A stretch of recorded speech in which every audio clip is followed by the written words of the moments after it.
గుడ్డుతో వేసే అట్టు అనమాట, గుడ్డట్టు. దాని తాలూకు స్వర్గం ఏ విధంగా ఉంటుందో అది ఇరుచి గారు చెప్తున్నారు ఆయన గురించి. ఆయన తన చిన్నప్పటి నుంచి చాలా పెద్ద తిండిపోతునని, ఆ తర్వాత మొత్తం ఎంత అనే రుచి బాగా ఇష్టం అని చెప్పేసి ఆయన చెప్తూ ఉన్నారు. ఆయన చెప్పే వార్త ఏంటంటే, ఒక్కొక్క రోజు సాయంత్రం పకోడీలు, అంటే వాటిని ఉల్లిపాయ బజ్జీలు, బజియా అంటారు వాళ్ళందరూ, మహారాఠీ వాళ్ళందరూ. ఆ పకోడీలు తెప్పించి దాంట్లో పచ్చిమిరపకాయలు నంచుకోవడానికి ఇచ్చి దాన్ని కొరుకుతూ ఉండేవారు అనమాట. పకోడీలు తింటూ పచ్చిమిరపకాయలు నంచుకుంటూ తినేవారు టీ సమయంలో. సో ఇదంతా చాలా ఆనందంగా ఉండేది. ఆ పకోడీలు ఆయన ఆ పకోడీల గురించి బాబాతో వాళ్ళకున్న పకోడీల సంబంధం అంటే, బాబాలతో మస్తు టూర్లలో వెళ్తున్నప్పుడు ఒక్కొక్కసారి కొన్ని కుగ్రామాల్లో లేకపోతే రైల్వే ప్లాట్ఫామ్ మీద ఈ పకోడీలు వేయిస్తున్నప్పుడు వచ్చే సువాసన వచ్చేదన్నమాట. అది వచ్చేసరికి, ఆ గుమ్మగుమ్మలు వచ్చేసరికి ఒక్కసారి అందరికీ ప్రాణం లేచి వచ్చినట్టు అయ్యేది. కానీ బాబా ఆయన అనుమతిస్తారో అనుమతించరో ఎవరికి తెలియదు. ఆ సమయంలో ఏం చేశారంటే, ఆయన బాబా వాళ్ళనందరినీ కూడా మనం ఇక్కడ ఉపవాసం ఇవాళ ఆపుదామా అంటూ వెళ్ళి పకోడీలు తీసుకురమ్మనేవాట. ఆ వేడి వేడి పకోడీలు ఆ న్యూస్ పేపర్లో కట్టించేవాట అతను, పకోడీల షాప్ అతను. ఆ పకోడీల్లోంచి ఒక గుప్పెడు పకోడీలు ప్రతి ఒక్కరికి పంచేవారట. ప్రతి గుప్పెడు చొప్పున బాబా పంచేవారు. ముఖ్యంగా చూడండి, బాబా ప్రసాదం ఫాస్టింగ్ బాబా చెప్పినప్పుడు స్టార్ట్ అయ్యేది. బాబా చేతితోనే, అంటే బాబా ఇచ్చిన ప్రసాదంతోనే ఆ ఫాస్టింగ్, అంటే ఆ ఉపవాసం కూడా ముగిసేదన్నమాట.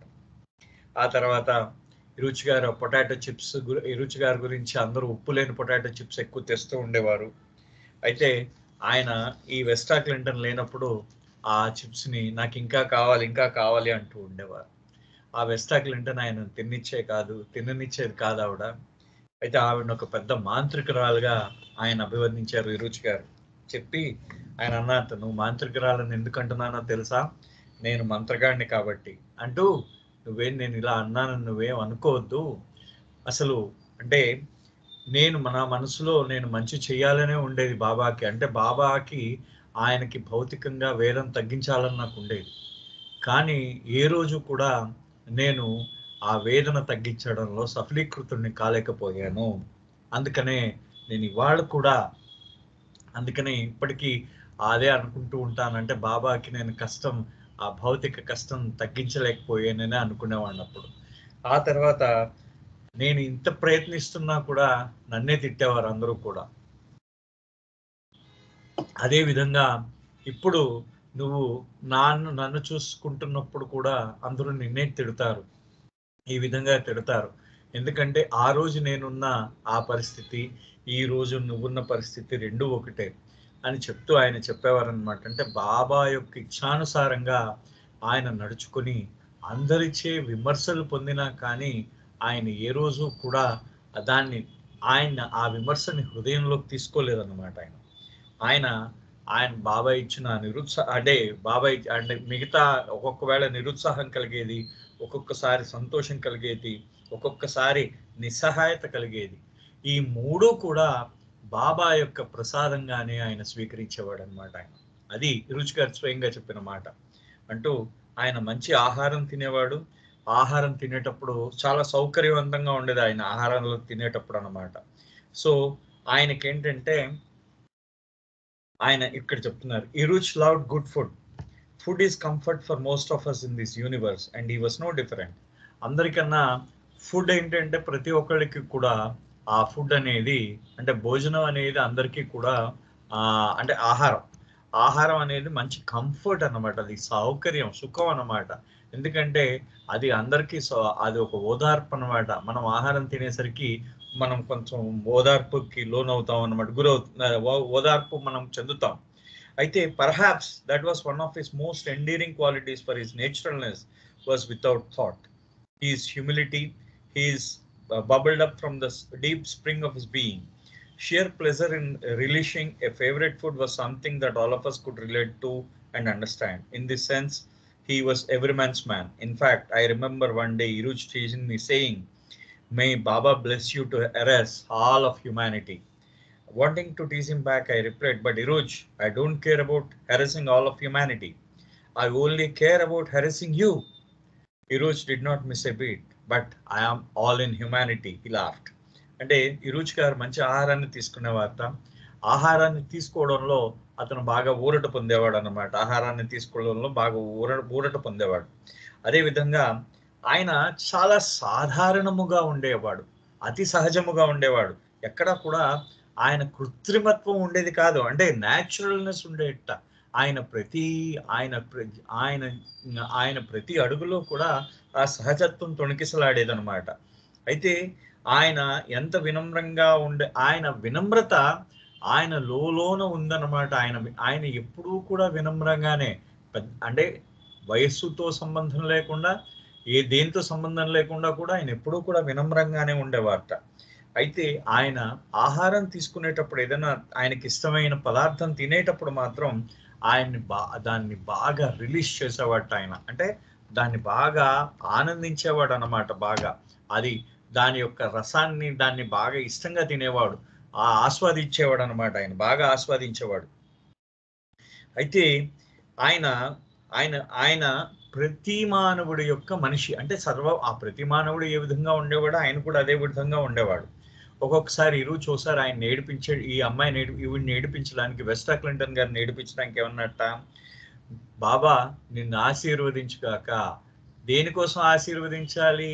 ఈ మొత్తం మానవాళి అంతటిని నువ్వు అంటే మొత్తం ఏడిపిస్తున్నావు, క్షోభ పెట్టే విధంగా నువ్వు బాబా నిన్ను ఆశీర్వదించుగాక అని చెప్పేసి ఆయన అన్నట్టు. ఆయన అనేసరికి ఇరుజ్, నేను మానవాడిని క్షోభ పెడతానో, వాళ్ళని బాధ పెడతానో పెట్టనో నాకు అనవసరం, నాకు మాత్రం నిన్ను క్షోభ పెట్టాలని ఉంది అని చెప్పేసి ఆవిడందిట. అంటే నేను ఆ మానవాళిలో భాగమే కదా అనేవాటి ఇరుజ్ ఎప్పుడు కూడా. ఆయన ఆ విధంగా ఎప్పుడు కూడా చాలా అంటే ఆయన డౌన్ టు ఎర్త్ ఉండేవాడు. ఆయన ఎప్పుడు కూడా ఆయన ఆ బాబా యొక్క బాబా ఏ విధంగా బాబాతో గడిపారో ఇప్పుడు కూడా ఆ విధంగానే గడుపుతూ ఉండేవారు. అయితే ఆవిడ ఇరుజ్ గారి అనుభవాలను ఆవిడ చెప్తున్నారు ఇక్కడ. Although I met Eruch when I was 56 years of age. I only came to know him in his 60s, not when he was a strapping young man. In the early years with Baba, the diet of his mandali was plain and yet simple, yet their life was physically demanding. నేను ఇరుజ్ని 56 సంవత్సరాలప్పుడు చూశాను. నేను ఇరుజ్ దగ్గరికి 55 సంవత్సరాలప్పుడు నేను ఇరుజ్ని చూసిన 5 సంవత్సరాలు, అంటే ఇరుజ్కి 60 సంవత్సరాలు ఉన్నప్పుడు ఇరుజ్ యొక్క బాగోగులు చూసుకోవడానికి నేను వచ్చాను. అయితే ఆయన తన 60లో ఉన్నప్పుడు ఆయన ఏం కుర్రవాడేం కాదు, అతనేం యువకుడేం కాదు. కానీ అతను తన బాబా మొదట్లో, అంటే బాబాతో ఉన్న తన బాగా యువకుడుగా ఉన్న సమయంలో, బాబాతో ఉన్నప్పుడు, ఆయన మండలిలో ఆయన భాగంగా ఉన్నప్పుడు ఆయన భోజనం ఏ విధంగా ఉండేదంటే చాలా ప్లెయిన్గా ఉండేదిట. అంటే ఏవి ఆహారం వాళ్ళు చాలా దాన్ని ఏమంటారు, మామూలుగా సామాన్యంగా ఉండేది అనమాట. భోజనం అంతా కూడా సామాన్యంగా ఉండేది. కానీ వాళ్ళు భౌతికంగా బాబాతో పనిచేయడం ఏ విధంగా ఉండేదంటే చాలా డిమాండింగ్గా ఉండేది. అంటే బాబా ఏం చేసేవారంటే వాళ్ళని కొన్ని గంటల పాటు వాళ్ళతో పనిచేయించేవారు. ఒక రోజులో సుమారుగా 24 గంటల పాటు కూడా పనిచేసిన రోజులు ఉన్నాయి. అంటే బాబా వాళ్ళతో అంత గట్టిగా కూడా అంత గట్టిగా పనిచేయించారు వాళ్ళకి. భౌతికంగా పని చాలా ఎక్కువగా ఉండేది, కానీ భోజనం చాలా సామాన్యంగా ఉండేది. అది అంటున్నారు ఇరుజ్ గారు, you could not just have a snack if you felt like one. Nothing could be had other than what came through babas hand. అది వాళ్ళ అదృష్టం, మరి వాళ్ళు చేసుకున్న అదృష్టం, వాళ్ళ పుణ్యము. మరి వాళ్ళందరూ మెహర్ బాబా యొక్క మండలి సభ్యులు. చూడండి ఆయన ఏం చెప్తున్నారంటే, ఆయన మీకు ఎప్పుడు కావాలంటే అప్పుడు భోజనం తినడానికి వీలు లేదు, మీకేంటంటే ఎప్పుడు కావాలంటే అప్పుడు తినడానికి వీలు లేదు. బాబా చేతుల్లోంచి తినే పదార్థం ఏదొస్తుందో అది మాత్రమే తినాలి, ఇంకా మిగతాది ఏది కూడా తినడానికి వీలు లేదు అది అది అది గొప్ప విషయం అన్నమాట. అంటే బాబా బాబా ఏది పెడితే అదే తినాలి. ఆయన చేత్తో ఇందాక మన పకోడీలు ఇచ్చారు చూసారా, అలా పకోడీలు ఇస్తే పకోడీలు తినాలి, లేకపోతే ముద్దలు పెడితే ముద్దలు తినాలి. అంటే ఏదైనా ఆయన ఏది దొరికితే అదే తినేవారు, అదే అదే ఇచ్చేవారు. బాబా అందరికి అదే పంచేవారు. అయితే ఆయన అంటే ఒక గురువు అంటే మనం సర్వసాధారణంగా చూస్తూ ఉంటాం. మనకి ఆశ్రమాల్లో మనము ఏదైనా మనము ఈ మహాభారతం రామాయణం చదివినప్పుడు ఆశ్రమ జీవితాన్ని కొంతవరకు రిఫ్లెక్ట్ చేస్తారు కొన్ని చోట్ల. ఇప్పుడు సాందీప్ని మహాముని ఆయన ఆశ్రమంలో, లేకపోతే వశిష్ఠ మహాముని ఆశ్రమంలో మనకి ఆ ఆ ఆ ఆశ్రమంలో ఉన్న అలవాట్లు మనకి బాగా మనకి దాంట్లో వర్ణిస్తారు. ఆ గురువు వాళ్ళకి ఆ వాళ్ళకు ఒక స్పెసిఫిక్ టైం టేబుల్ ఇచ్చేవారు. కానీ ఇక్కడ బాబా వీళ్ళతో చూడండి, ఆయన మెడిటేషన్ సీన్లు, ఆయన ఈ అవతారంలో ఆయనంతా చూడండి, ఆయన బాబా ఎలా అంటే ఆయన వీళ్ళని ఆ దీంట్లోనే తీసుకెళ్ళిపోయారు మొత్తం కూడా. ఆయనే స్వయంగా వాళ్ళని ఆ మస్తు టూర్లలో కానీ ఆయన విశ్వ కార్యక్రమంలో భాగస్థుల్ని చేసి ఆయన వీళ్ళని ఆయన ఆ ఉన్నతికి తీసుకెళ్తూ ఉన్నారన్నమాట బాబా. అది చాలా మంచి మనకి కనిపిస్తూ ఉంటుంది దీంట్లో.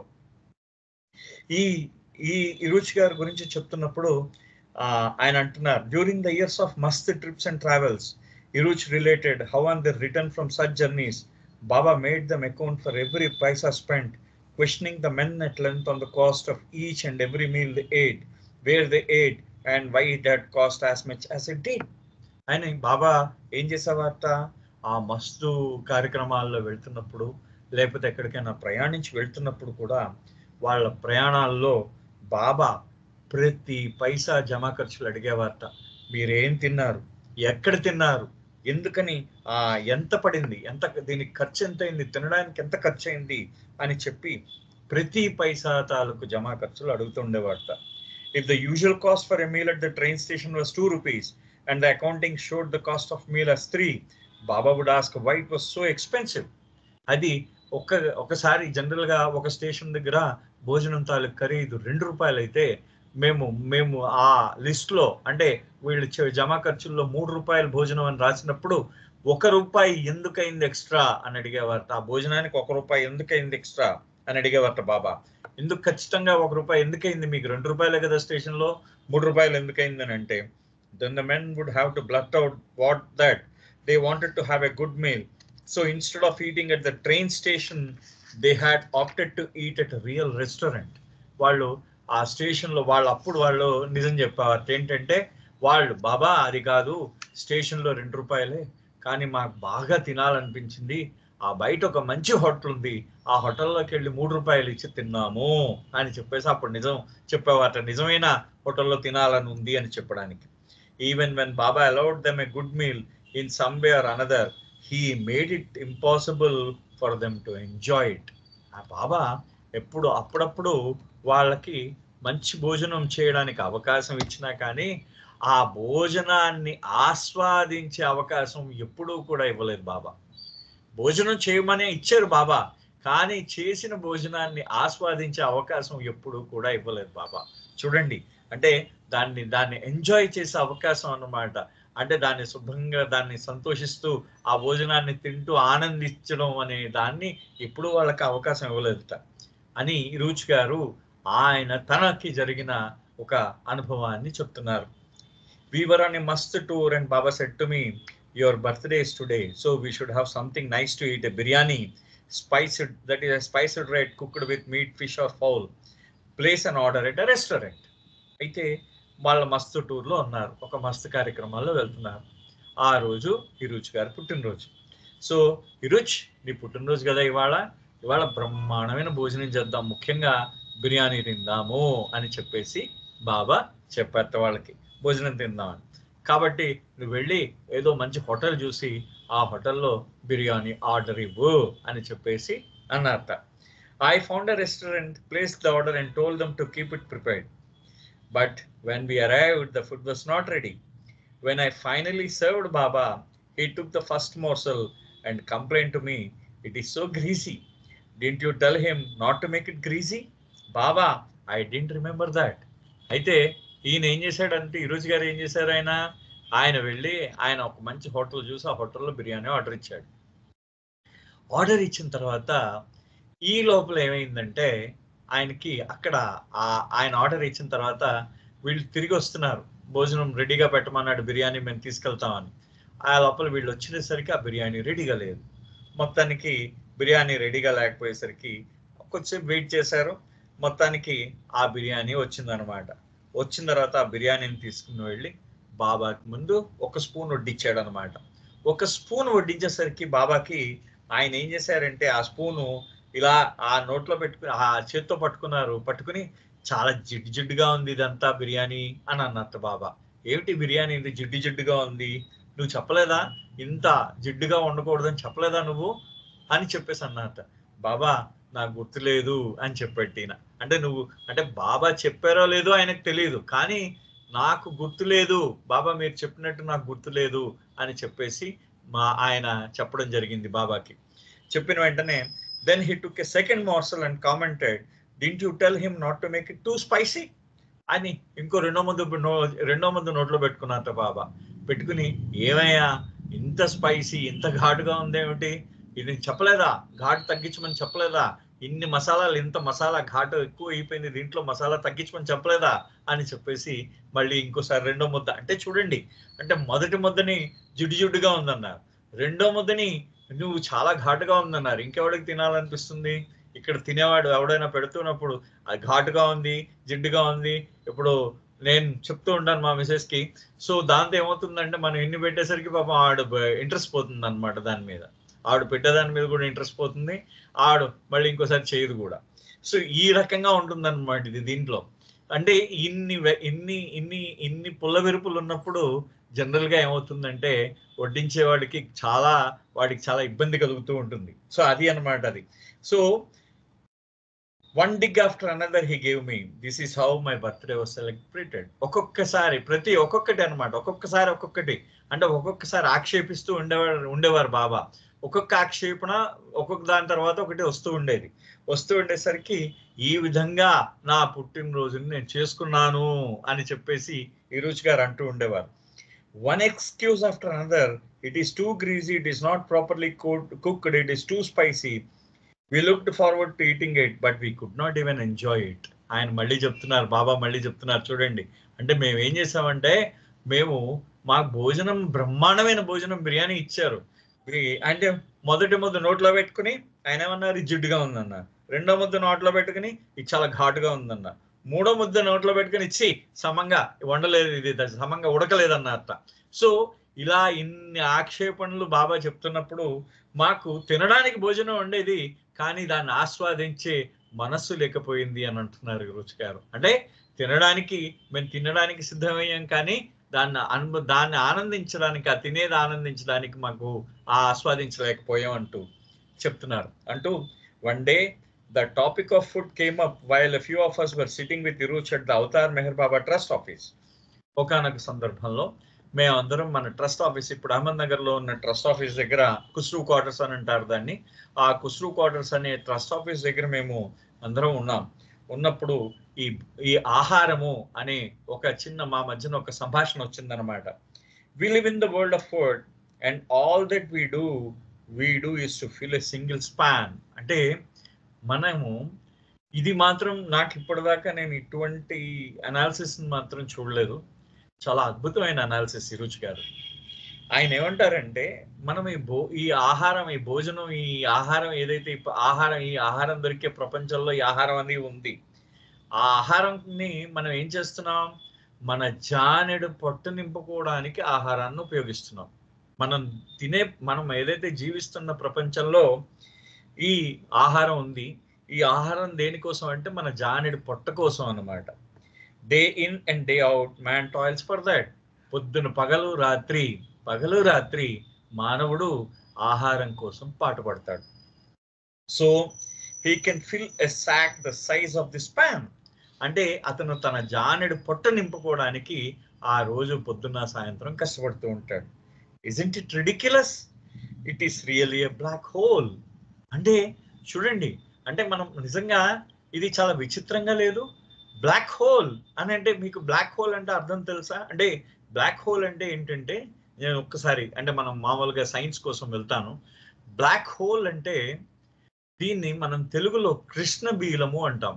లేకపోతే దాన్ని బ్లాక్ అంటే దాన్ని కరెక్ట్ గా చెప్పాలంటే ఆ కృష్ణ బీలాలు అనేది ఫస్ట్ మనకి చెప్పారన్నమాట. దానికి బ్లాక్ హోల్ గురించి దాని గురించి ఒక్క నిమిషం, 1 minute.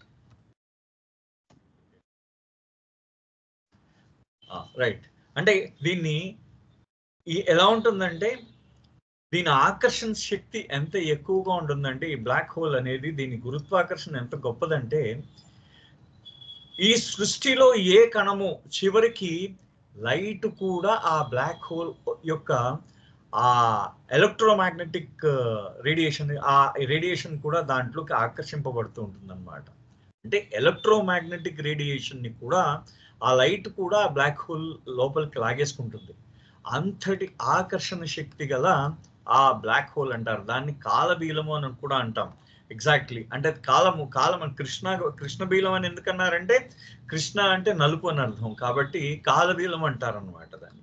అంటే అది కాలానికి ఈ ఈ మొత్తం మనం సైన్స్ లోకి వెళ్తే చాలా డీపర్ మీనింగ్ ఉంటుంది దాంట్లో. సో మన జానెడు పొట్ట ఈ బ్లాక్ హోల్ తో పోల్చారు. ఒక్కసారి మీరు ఒక్కసారి ఊహించుకోండి. మీరు ఇన్ని సంవత్సరాలు మీరు జీవించి ఉన్నారు. 70, 80, ఒకవేళ 50 years, 60 years, 40 years, 50, 60. సో మీరు ఎన్ని సంవత్సరాలు జీవించున్నారో, ఎంత ఆహారం తీసుకున్నారో, ఆహారాన్ని ఈ జానెడు పొట్ట ఏ విధంగా ఆకర్షించిందో ఒక్కసారి గుర్తు చేసుకోండి అనే మాటని తిరుచి గారు ఇక్కడ వాడారు. అది ఆయన వాడిన సందర్భం అన్నమాట ఆ మాటని. అంటే మీరు ఎంతో తినేస్తున్నారు, కడుపులోకి తినేస్తున్నారు, అది మీకు మళ్ళీ బయటకు వచ్చేస్తున్నది, అది వేరే విషయం. అది గ్రహించేస్తున్నది మొత్తం అంతా. ఆ పొట్ట లోపలికి ఆకర్షించేస్తున్నది అనమాట. మీరు ఏం తిన్నా అది ఆకర్షించేస్తున్నది అదంటూ ఆయన చెప్తున్నారు. So the other day in the newspaper it is said that scientists have discovered another black hole. And what about this black hole within us? మొన్నప్పుడు నేను చదివాను, సైంటిస్టులు అంటే శాస్త్రజ్ఞులు ఆ కృష్ణ బీలాన్ని కనుగొన్నారు. విశ్వంలో ఉన్న కృష్ణ బీలాన్ని కనుగొన్నారు.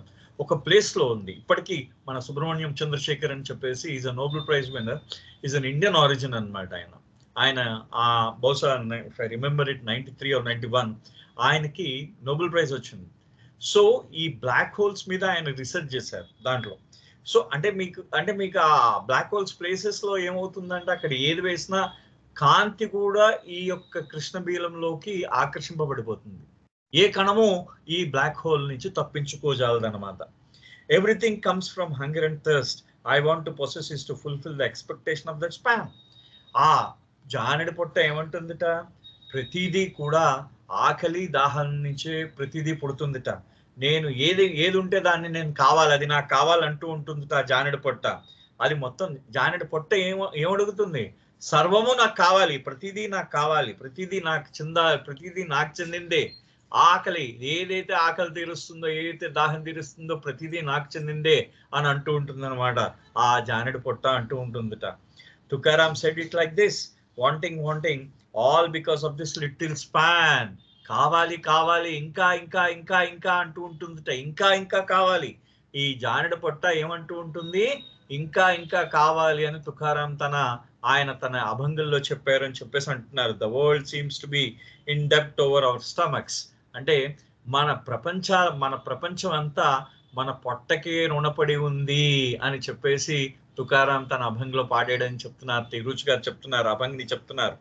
అంటే wanting all because of this little span. కావాలి కావాలి, ఇంకా కావాలి అనేది ఈ జానెడు పొట్ట కోరుతూ ఉంటుంది.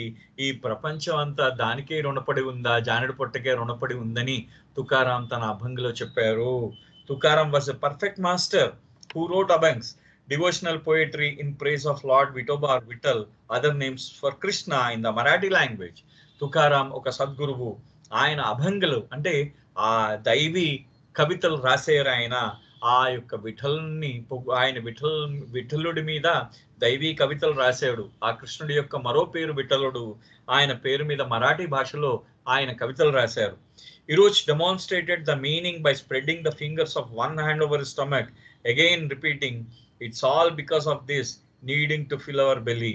ఆయన ఏమన్నారట, ఆయన ఈరోజు గారు ఎప్పుడు తన పొట్ట మీద చెయ్యి అలా ఆయన చెయ్యి పెట్టుకుని తన వేళ్లతో ఆ పొట్టనంతా ఇలా రాస్తూ చెప్పేవారట, ఇదంతా కూడా ఈ పొట్ట వల్లే జరుగుతున్నది, ఈ పొట్టని నింపుకోవడం కోసమే జరుగుతుంది అనేవారట. He sat for a moment thinking quietly before scribbling on a piece of scratch paper in his clipboard on the table in front of him. ఆయన ఒక రోజు ఏం చేశారట, ఆయన చేతి ముందు ఒక చిన్న చిట్కాయితో ఉంటే దాని మీద ఈ విధంగా రాసుకున్నారట ఆయన. So how much do you think one consumes in a life time? వాడి జీవిత కాలంలో ఒక వ్యక్తి ఎంత తినగలడు, ఎంత కన్స్యూమ్ అంటే ఎంత తీసుకోగలడు, ఆయన లోపలికి ఎంత ఆహారాన్ని తీసుకోగలడు? I have probably ingested 16,000 gallons, that is 72,000 liters of liquid, because it is 4.5 liters to the gallon. అంటే ఇప్పుడు నేను నా జీవిత కాలంలో 16,000 గ్యాలన్లు అంటే సుమారుగా 72,000 లీటర్ల నేను ఆ యొక్క లిక్విడ్స్ అంటే ద్రవ రూపంలో తీసుకున్నాను ఆహారాన్ని. అంటే ఆ ఒక గ్యాలను 4.5 లీటర్లు అయితే 16,000 లీటర్లు నేను ఎన్ని గ్యాలన్ 16,000 లీటర్లు అంటే సుమారుగా 72,000 లీటర్ 16,000 గ్యాలన్లు అంటే 72,000 లీటర్లు అవుతుంది అది. Can you imagine? And how many meals must have eaten in my life time? నువ్వు ఒకసారి నీ ఊహకైనా తెలుసా, ఒకసారి ఊహించుకోగలవా నువ్వు ఎంత ఆహారం నీ జీవిత కాలంలో తీసుకున్నావు అనేది నువ్వు ఊహించుకోగలవా? 2 meals a day, 365 days in a year. That means until now I have eaten at least 60,590 meals. అంటే పోనీ రోజుకి 2 భోజనాలు వేసుకో, పొద్దున్న రాత్రి 365 రోజులు చొప్పున తీసుకుంటే ఇవాళ దాకా నా జీవితంలో నేను 60,590 భోజనాలు చేశాను. And I'm looking forward to dinner tonight when we return to Meherabad. మనం అంటే ఇదంతా మనం ట్రస్ట్ ఆఫీస్ లో చెప్తున్నారు ఈ రూచ్ గారు అనమాట. నేను మెహరాజాద్ వెళ్ళినప్పుడు మళ్ళీ రాత్రి భోజనం కోసం ఎదురు చూస్తున్నాను. And all of this because of this little span. ఇదంతా కూడా ఇంత పెద్ద ఇప్పుడు నేను చెప్పిన ఈ ప్రాసెస్, ఈ కార్యక్రమం అంతా కూడా దేని వల్ల జరుగుతున్నది? ఈ జానెడు పొట్ట వల్ల జరుగుతున్నది, ఈ జానెడు వల్లే జరుగుతున్నది ఇదంతా కూడా. The topic of conversation moved smoothly into talk about the Kali Yuga, the fourth and worst stage of Hindu world cycle, the age in which we now live. మెల్లిగా ఈ టాపిక్ ఏం చేశారంటే ఆ కలియుగం మీద మళ్ళిందనమాట. ఈ యొక్క టాపిక్ మళ్ళింది. ఆ టాపిక్ మళ్ళిన తర్వాత వాళ్ళు ఏం చేశారు, అది ఆ దాంట్లో వాళ్ళందరూ అంటున్నట్టు చాలా మంది ఏం చెప్పడం ఏంటంటే ఇది 4వ యుగము. ఈ హిందూ యుగాల్లో హిందువులు ఈ 4 యుగాలుగా వాళ్ళని గుర్తిస్తారు. మనకు కూడా తెలుసు కదా, కృత, త్రేత, ద్వాపర, కలియుగం. మనం కలియుగంలో ఉన్నాం. సో ఈ కలియుగంలో ఆయన ఏమంటారంటే, ఎవరు ఇరుచ్ గారు ఏమంటారంటే, ఇది వాళ్ళందరూ అన్నారట కలియుగం చాలా ఘోరమైనది అని. అంటే someone asked Iruj if we are almost to the end of this age because so many awful things were happening in the world. Iruj shook his head. No, we are at the beginning, not the end of the cycle. అయితే ఇది కలియుగంలో ఒక అతను అన్నట్టు, ఎవరో అతనితో పాటు కూర్చున్న అతను ఆ మొత్తం అంతమందిలో ఒక అతను లేచి, ఇరుచ్ మరి ఇంత ఘోరమైన విషయాలు, చాలా సంక్షోభకరమైన విషయాలన్నీ జరుగుతున్నాయి కదా ఈ ప్రపంచంలో, అటువంటి ఈ ప్రపంచంలో అంటే మనకి ఇప్పుడు కలియుగాంతం వచ్చేసిందా అని చెప్పేసి ఇరుచిని అడిగారట. అడిగితే లేదు అన్నారు ఈరోజు అంటూ ఈరోజు ఏమన్నారంటే, నో, మనం కలియుగ ప్రారంభంలోనే ఉన్నాము అని చెప్పారట ఆయన. చెప్పి నౌ ఈట్. సో ఇక్కడ ఒక గొప్ప స్టేట్మెంట్ ఇచ్చారు ఆయన. ఏంటంటే, now we eat what we were, but a time will come when we will eat what we are. ఇది చాలా పెద్ద statement. Now we eat what we were, but a time will come when we will eat what we are. ఇప్పుడు మనం ఉన్నదాన్ని తింటున్నాం, రేపు పొద్దున్న మనము ఏదైతే ఉందో అదే తినేస్తామంటే, ఎవడైతే ఉన్నాడో వాడినే తినేస్తాం అన్నమాట. అంటే చూడండి కలియుగం ఏ విధంగా తయారవుతుందో బాబా చెప్పిన విషయాలను ఇరుచ్ గారు ఇక్కడ మనకు చెప్తున్నారు. అంటే ఇప్పుడు మనం ఏదైతే పండిస్తున్నామో, ఏదైతే ఉందో అది తింటున్నాం ఇప్పటిదాకా. కానీ రేపు ఏదైతే ఉండేదో ఇంకా అంటే ఏంటి, మనుషుల్ని తినేస్తాం అన్నమాట అంటూ ఆయన ఏమన్నారంటే, ఇరుచ్ గారు ఏమన్నారు చూడండి. Baba said that there would be a time when the thighs of children will hang in butcher shops like meat. ఆయన చెప్పారట, బాబా అన్నారట, ఒక సమయం వస్తుంది, ఈ ప్రపంచంలో ఒక సమయం వస్తుంది, ఆ సమయంలో పిల్లల యొక్క తొడలు, అంటే ఇప్పుడు మనము బుచ్చర్స్, ఈ యొక్క వాళ్ళని ఏమంటారు, ఇప్పుడు మనం మాంసపు కొట్టులను చూస్తే ఆ మాంసపు కొట్టు దగ్గరికి వెళ్తే మీకు ఆ మాంసపు ఆ కషాయి కొట్టుకు వెళ్తే మీకు ఏం కనిపిస్తాయి, బయటకన్నీ ఆ గొడ్లని చంపిన గొడ్లు కనిపిస్తాయి. ముఖ్యంగా ఆ యొక్క గొర్రెలు, ఆ మేకల యొక్క థైస్ కనిపిస్తాయి, తొడలు కనిపిస్తాయి. ఆ తొడల భాగాన్ని చాలా ప్రీతిగా తింటారు అందరూ కూడా. సో అటువంటి, అంటే ఇప్పుడు మనకి మేకలు, ఆ జంతువులని మనం తింటున్నాం. ఇప్పుడు తర్వాతి కాలంలో, రాబో కాలంలో అప్పుడే పుట్టిన పిల్లవాళ్ళని కూడా తింటాం. ఎందుకంటే ఈ జంతువులన్నీ పోతాయి అన్నమాట, నాశనం అయిపోతాయి. అప్పుడు మనిషి ఆహారం అయిపోతాడు.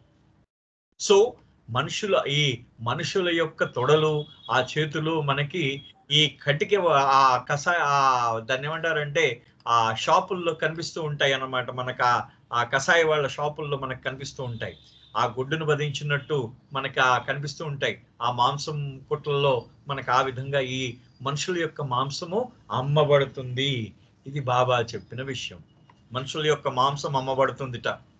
So Hiruch went on to emphasize that Baba was illustrating the unthinkable depths that man would resort to in this age, considered the least virtuous of all the cycles in time, and having the greatest manifestation of the avatar. Adi ఆయన ఎందుకు ఈ మాట అన్నారు బాబా? ఎందుకన్నారంటే, ఇరుచి గారు బాబా యొక్క అవతార కాలం, ఆయన యొక్క అవతార కాలం యొక్క గొప్పతనం, మెహర్ బాబా యొక్క అవతారం యొక్క గొప్పతనం గురించి, ఆయన అవతార వ్యక్తీకరణ యొక్క గొప్పతనం గురించి ఈరోజు గారు తెలియజేస్తున్నారు తన యొక్క ఆ మండలి సభ్యులందరికీ కూడా.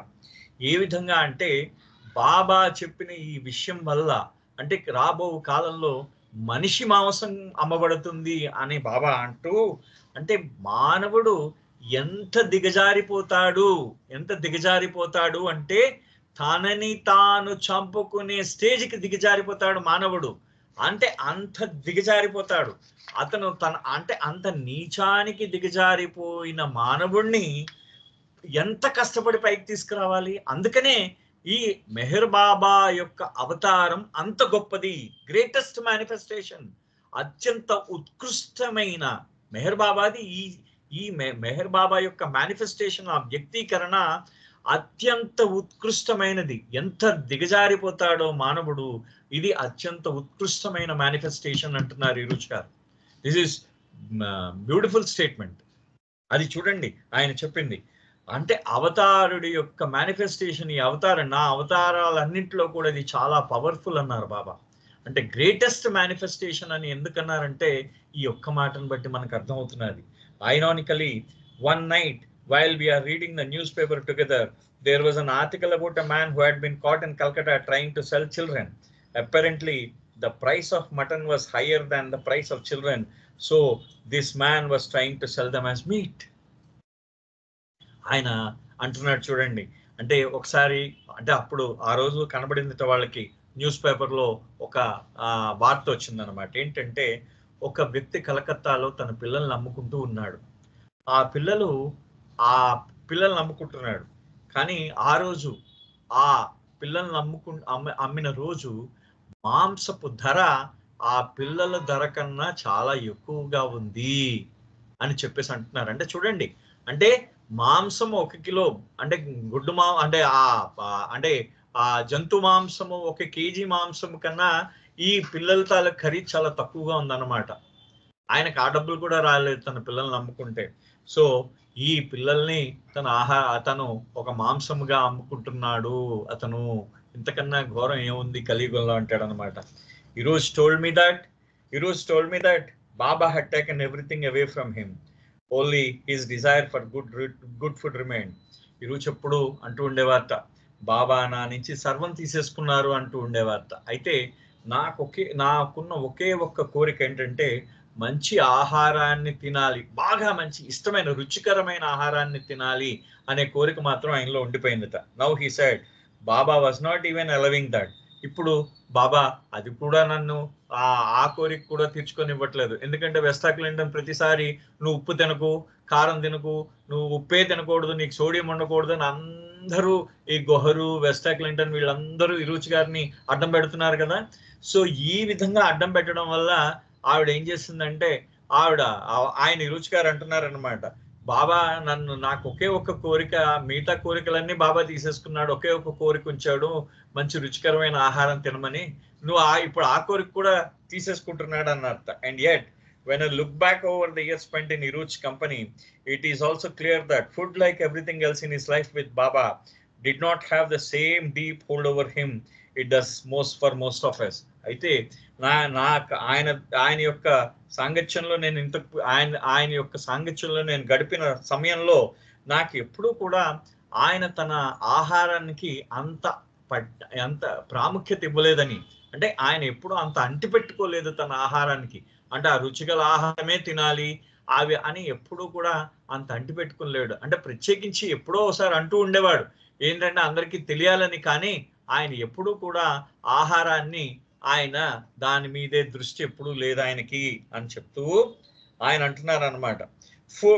His whole life with Baba was filled with them fasting. There were so many fasts throughout the years that it means nothing to any of the mandali to go without food or even sometimes water. అయితే ఆయన జీవితంలో చాలా కాలం వరకు ఉపవాసాలే చేశారు. ఆ ఉపవాసాలు ఏ విధంగా ఉండేవయ్యా, ఒక్కొక్కసారి వాళ్ళు మంచినీళ్ళు తాగుంటూ ఉండేవారు. ఉపవాసంలో మంచినీళ్ళు మాత్రమే, టీ మాత్రమే తాగుతూ ఉండేవారు. ఒక్కొక్కసారి మంచినీళ్లు కూడా తాగని ఉపవాసం చేశారు వాళ్ళు. అది అంటున్నారు వాళ్ళు, చూడండి మంచినీళ్లు కూడా తాగని ఉపవాసం చేశారు. And although as Iruch was wont to remind us, he has exercised his freedom to become Baba's Meher Baba's slave. అంటే ఇరుచ్ ఎప్పుడు అంటూ ఉండేవారు, అంటే ఇరుచ్ గారు ఎప్పుడు కూడా ఆయన ఎప్పుడు కూడా అలవాటుగా ఎప్పుడో మాట అంటూ ఉండేవారట. ఏమిటది? ఆయన exercise his freedom to become Baba slave. నేను నా స్వేచ్ఛని, అంటే నేను మెహర్ బాబా యొక్క సేవ, అంటే బానిసగా బతకడానికి నేను దానికి ముందు సిద్ధపడ్డాను. అంటే బాబా యొక్క బానిసగా బతకడానికి నేను సిద్ధపడ్డాను అని చెప్పేసి అంటున్నాడు అనమాట. అంటే నేను బాబాకి బానిసగా బతకడానికి నేను సిద్ధమయ్యాను అని చెప్పి ఆయన అంటూ ఉండేవారు ఎప్పుడు కూడా. అంటూ and although as Iruch was wont to remind us, he had exercised his freedom to become Meher Baba's slave. To be forced to give up freedom of enjoying a tasty favorite snack or a delicious salty meal at the end of his life was a last simple pleasure that he did not relishing having to give up. అంటే ఆయన పాపం ఇరుచి గారికి ఏంటంటే జీవితకాలం అంతా కూడా బాబాకి ఆయన యొక్క స్వేచ్ఛని బాబాకి బానిసగా బతకడానికి ఆయన ఇష్టపడ్డాడు. సో దాంతో ఏమైపోయిందంటే ఆయనకి ఏది కూడా ఆయన ఆస్వాదించలేకపోయాడు ఆయన జీవితంలో. సో ఆఖరి నిమిషాల్లో ఈ విధంగా కాస్త ఆ ఉప్పు కలిగిన ఆహారాన్ని ఆయన స్వీకరించడం ద్వారా ఆయన దాన్ని ఏం చేశాడంటే తను ఇంతకుముందు ఆ క్షణాలన్నిటినీ కూడా ఆయన నెమరు వేసుకుంటున్నాడేమో అనమాట. అదే అనిపించింది అనమాట. ఆ క్షణాలన్నిటిని కూడా ఆయన తీసుకుంటున్నారేమో అని, అంటే ఆయన రిలీజ్ చేస్తున్నారు, ఆయన ఆనందిస్తున్నారు ఆహారాన్ని. ఇంతకుముందు ఆయన చెయ్యలేని ఆస్వాదించలేని విషయాన్ని ఇప్పుడు ఆయన ఆస్వాదిస్తున్నారేమో అంటుందన్నమాట ఆవిడ. సో ఇక్కడితో ఇవాళ ఆపుదామండి. తిరిగి మళ్ళీ వచ్చే వారం కలుద్దాం. అంతవరకు అవతార్ మెహర్ బాబా కి జై. జై బాబు సార్. Thank you.